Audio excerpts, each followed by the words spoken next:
안녕하세요. 플릭전업 미술학원의 손쌤입니다. 여러분, 오늘은 저희가 특별한 게스트를 모시고 한번 인터뷰를 진행을 해볼까 하는데요. 얼마 전에 국민대학교 조형 실기대회가 있었잖아요. 저희 클릭전업 미술학원에서 무려 본상 수상자가 나왔는데요. 본상 중에서도 이제 금상이 2개, 그리고 동상이 1, 다수의 특선과 입선작들이 나오게 되었습니다. 모두 박수! 정말 기쁘고 감격스러운 소식이 아닐 수 없는데요. 이렇게 많은 상을 수상하게 대한 비결이 있지 않을까요? 그래서 이번에는 이 해당 분야의 전문가이신 저희 선생님을 모시고 저희가 한번 인터뷰를 진행을 해보려고 했어요. 이광재 선생님입니다. 선생님 안녕하세요. 네, 안녕하세요. 선생님께서는 현재 클릭전업 미술학원 그리고 클릭미술학원 강남점인 벡터미술학원에서 기초소양반 전임을 하고 계세요. 예. 그러면 이제 본격적으로 광재 선생님과 함께 질문 타임을 들어가도록 하겠습니다.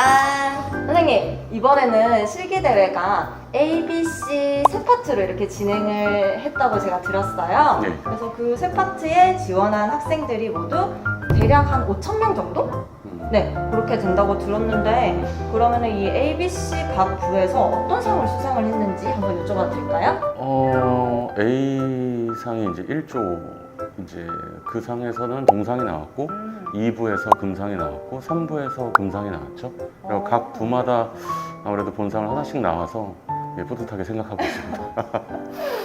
그러면은 이런 경쟁률을 가지게 된 이 각 부의 문제들이 이제 또 궁금해지잖아요. 그래서 저희가 이 문제들을 한번 알아보면 좋을 것 같은데. 예. 네. A조 문제 같은 경우는 이제 발의 중력은 좀 약하다, 목성의 중력은 좀 세다. 이 상황에 맞춰서 볼펜의 이제 구성 요소를 이용해서 이 중력 상황에 어울릴 수 있는 놀이터를 디자인해서 표현하시오라는 주제인데, 사실 아이들 같은 경우는 처음에 주제를 받았을 때 조금 몇 가지 포인트에서 당황할 수도 있지 않았나. 아무래도 이 중력을 어떻게 시각화 시킬 것인가, 이게 우리가 말로 풀어서 하는 게 아니라 그림으로 자기의 생각을 시각화해서 표현해야 되는 거기 때문에 낮은 중력의 상황과 높은 중력의 상황을 어떻게 할 것인가에 대한 포인트라든가, 또 하나는 어쨌든 사물을 가지고 놀이터를 만드는 조형 능력을 어떻게 표현할 것인가, 거기다가 뭐 구도라든가 여러 가지 연출이라든가 이런 것들을 생각을 해야 돼서. 저도 문제를 잠시 봤는데요. 일단은 숫자가 나오잖아요. 저희 미술하는 학생들이 숫자에 너무 취약하단 말이에요. 그렇죠. 그래서 보자마자 일단은 멘붕이 왔을 것 같고, 그거 말고도 이제 뭐 모나미 볼펜이 이제 학교에서 주어졌겠죠? 자, 그래서 모나미 볼펜을 준비를 했습니다. 요거를 분해를 해가지고 놀이터를 만든다고 했잖아요. 예. 그러면 선생님, 여기에서 얘네들을 완전히 이렇게 다 빼가지고 막 안에 스프링도 쓰고 그렇게 해도 되는 건가요? 그렇게 꼭 해야 되는 거죠. 근데 이제 뭐 제가 느끼기에는 아주 어려운 걸 내진 않아요.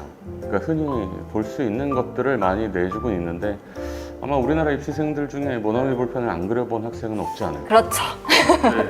그런 것들이 좀 함정인 것 같아요. 해봤던 게 나왔을 때 자기 머릿속에 있는 걸 끄집어내서 그린다든지, 그 순간순간에 최선을 다해서 나눠줬던 것들을 관찰하고 거기에 집중해서 이제 표현을 해야 되는데, 모나미 볼펜을 받자마자 볼펜 나왔네, 내가 해봤어 라고 생각을 하고 진행을 한다면, 이제 사실 모나미 볼펜 자체도 작년에 정시 때도 나왔었고, 비례 자체가 우리들이 알고 있는 비례랑 상당히 다른 면이 많아요. 생각보다 긴 것 같아요. 예, 생각보다 길어요. 앞에 이 부분도 생각보다 길고, 뾰족하네요. 예, 그런 것들에 대해서 이제 아무 생각 없이 그렸다가는 좀 감점령이 되지 않았을까? 개인적으로는 그런 생각이 듭니다.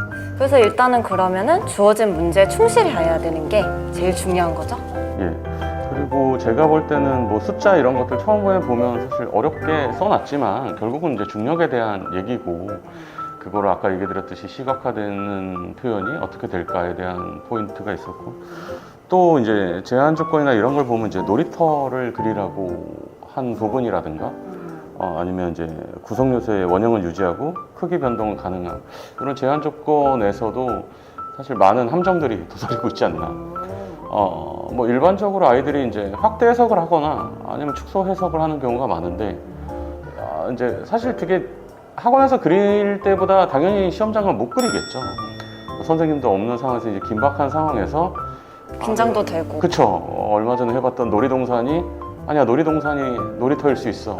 확대 해석을 하거나 아, 그런 식으로 네, 스스로 그렇죠. 세뇌를. 스스로 세뇌를 해갖고 그러면서 그런 것들에 좀 주의를 많이 해야 되지 않을까라는 생각이 들고요. 또 하고 전 개인적으로는 요번에 중력이 낮은 곳에서는 아무래도 좀 하늘에 통통 튀는 그런 느낌이라든가 중력이 가벼우니까 그리고 무거운 곳에서는 뭔가 이제 시각상 무겁다는 느낌을 주기 위해서는 뭔가 되게 늘어지고 뭐 하늘로 이제 바닥으로 좀 처지고 이런 것들을 이용한 놀이터가 상당히 많이 뽑히지 않았을까? 시각적으로 중력을 잘 표현한. 그쵸. 그냥 거기에 가장 큰 포인트가 있지 않을까 생각이 듭니다. 그럴 수가 있겠네요. 그러면은 선생님 혹시 B조 문제도 한번. B조 문제 같은 경우는 사실 A조 문제 같은 경우도 뭐 국민대에서 많이 나왔던 예전에도 뭐 이것저것 것들을 주고 뭐 움직이는 뭘 만드시오 뭐 아니면 얼굴을 만드시오 이런 만드시오라는 주제가 나왔듯이 B조 문제 같은 경우는 불과 이제 재작년에 나왔었던 손으로 이제 호치게스 스탬플러를 사용하는 작동 원리를 단계로 표현하시오라는 주제랑 상당히 유사하지 않나 라는 생각이 들고 마침 이제 저희 클릭전원 연합 시험에서 손을 가지고 이제 유사한 주제를 얼마 전에 해봤어서 좀 더 효과가 좋지 않았을까라는 생각이 드는데 B조에서는 금상수상이었죠. 예, 요 비조 주제는 선생님들이나 학생들 자체도 별로 해석하는데 어려움은 없는 것 같아요. 왜냐하면 그러니까 가장 최근에 나왔던 주제 유형이기도 하고 뭐 이 전개도를 접는 방법에 대한 단계 자체가 애들도 받았을 때 아 이거를 뭐 어떻게 해야 될지 모르겠어 이런 해석을 하는 학생들은 뭐 최근에 1, 2년 안에 이제 주제들을 한 번도 이제 보지 않았으니까 관심이 없거나 아니면 뭐 선생님 안 그래도 여러 가지 상황이 있겠지만 이 문제 자체도 보면은 네, 그냥 모두가 아는 그런 유형인 것 같아요. 그냥 그 기출 문제만 한 번쯤은 봤으면은 아 이거는 이렇게 해야 되겠구나 이렇게 좀 계획이 세워지는 유형인데 그러면은 이 그림에 대하여서는 나중에 수상작 보면서 조금 더 설명을 해주시는 걸로? 네, 그렇게 하겠습니다. 그러면은 C조 문제를 또 한번 볼 건데요. C조 문제는 되게 이렇게 또 서술이 돼 있네요. 그쵸. 이것도 이제 몇 년 전인지 정확히 기억은 안 나지만 쭈꾸미 주제가 한번 나온 적이 있었어요. 예, 그 주제라든가 뭐 이런 쪽을 좀 좋아하시는 교수님이 있지 않나 해서 뭐 아득히 먼 옛날 이것저것 써 있지만 사실상은 여기 나와 있는 것들을 이제 자연스럽게 배치하고 상황을 그리시오라는 쪽으로 이제 판단을 하면 되겠죠. 그러니까 국민대학교에서 나오는 주제들 자체가 처음 받았을 때 좀 황당할 수도 있지만 사실 별다른 내용을 원하는 것 같진 않아요. 그냥 가장 워딩 자체에 충실해서 자연스럽게 잘 물론 거기에 이제 기본적인 구도 능력이라든가 채색 능력이라든가 그런 것들이 갖춰져야겠지만 제가 생각한 것보다 여기서는 좀 큰 상이 나왔어요. 저희들은 이제 분석을 많이 하니까 그래서 이제 토끼의 동작은 자유롭게 연출할 수 있음이라는 워딩이 있었는데 저희 학생 같은 경우는 아주 역동적으로 그리진 않았더라고요. 근데 이런 단어가 써 있었으면 아이한테는 사실 뭐라 그랬거든요. 여기 이렇게까지 써놨으면 좀 움직이게 하지 그랬니? 근데 조금 더 자유롭게. 예, 아이가 약간은 소심하게 그랬는데 근데 완성도 자체가 워낙 좀 빵빵하게 나와서 좋은 상을 받지 않았나라는 생각을 하고 있습니다. 정말 이게 말씀을 들어보면은 정말 말 그대로 문제의 답이 있다네요. 그렇죠? 예. 문제의 답이 있죠. 어디 가나. 선생님 그러면은 이렇게 A조, B조, C조 이렇게 문제와 간단한 풀이법에 대해서 저희가 한번 말씀을 들어봤는데요. 혹시 뭔가 그 비결이랄까? 이 모든 부에서 본상을 수상할 수 있었던 그런 비결 같은 게 있을까요?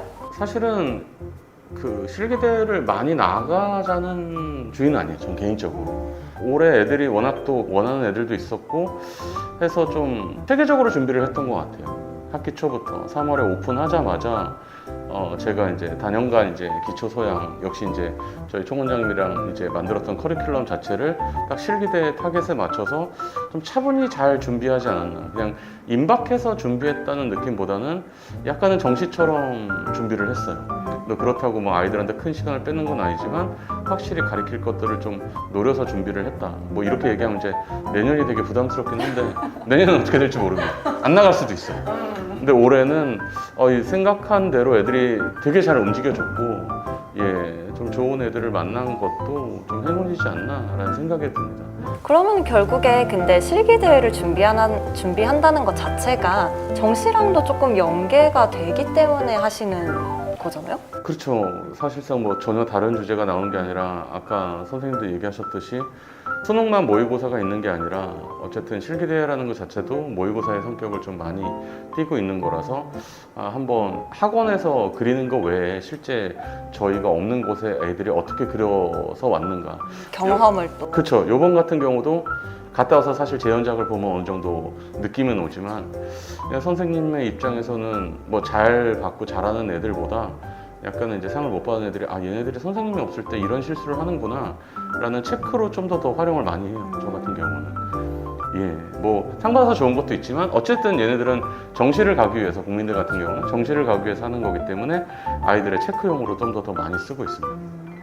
그러면은 이제 이렇게 실기대회가 끝나고 난 뒤에 정시까지 뭐 고3 기준으로 정말 또 짧다면 짧은 시간이잖아요, 굉장히. 그럼 그 뒤에는 혹시 실기를 어떻게 또 준비를 하면 좋을지. 가장 실기대랑 정시의 차이점은 일단 절지가 4절에서 3절로 넘어간 거고, 양 자체도 실기대까지는 아까도 얘기 드렸지만 3시간 30분 안에 어쨌든 완성하기도 버거운 시간이에요. 특히 고3 같은 경우는 더. 근데 이제 정시 같은 경우는 어쨌든 3절에 5시간. 뭐 짧다면 짧고 길다면 길지만 실기대회를 준비한다고 약간은 좀 급하게 수업한 것도 있어요. 차분하게 이렇게 다듬어서 해야 되는 수업을 약간 건너뛰면서 한 것들을 다시 돌아가서 다시 보완을 하고. 아주 기본기부터 다시 가르치고 있습니다. 그럼 이제 광재쌤한테 얘기도 충분히 들은 것 같고 모두가 궁금해하실 수상작과 그리고 감사하게도 광재쌤께서 준비를 따로 해주신 저희 평소 수업작 그리고 지난 연합시험에서의 우수작 이런 것들을 한번 공개를 하고 그리고 간단한 설명도 그렇게 같이 진행을 해보도록 하겠습니다.